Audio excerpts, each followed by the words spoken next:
Να είμαστε και πάλι εδώ στην ψηφιακή φωλέα με τον ουνό της ψηφιακής φωλέας. Γεια σου Ιωάννη μου. Ο ξαδερφός μου Τάσος. Εγώ είμαι αυτός, να ξέρετε.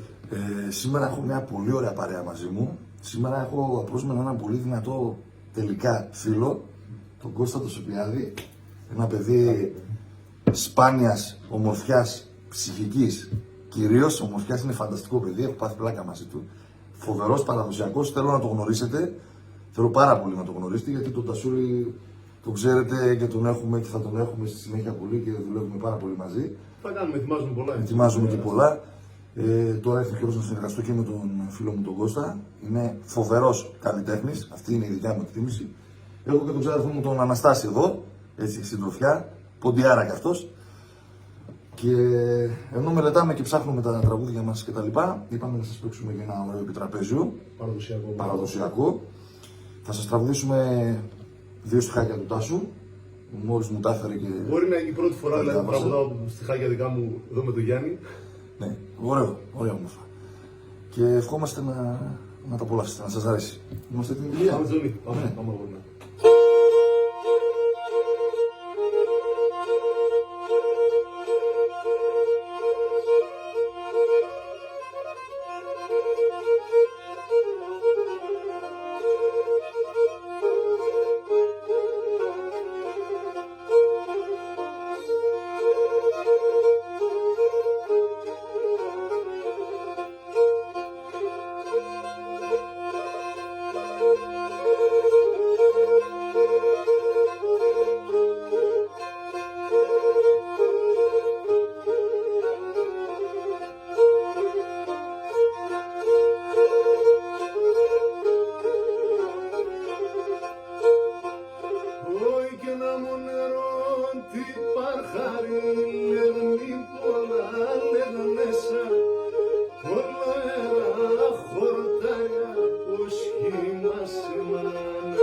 Γεια σου Κώστη.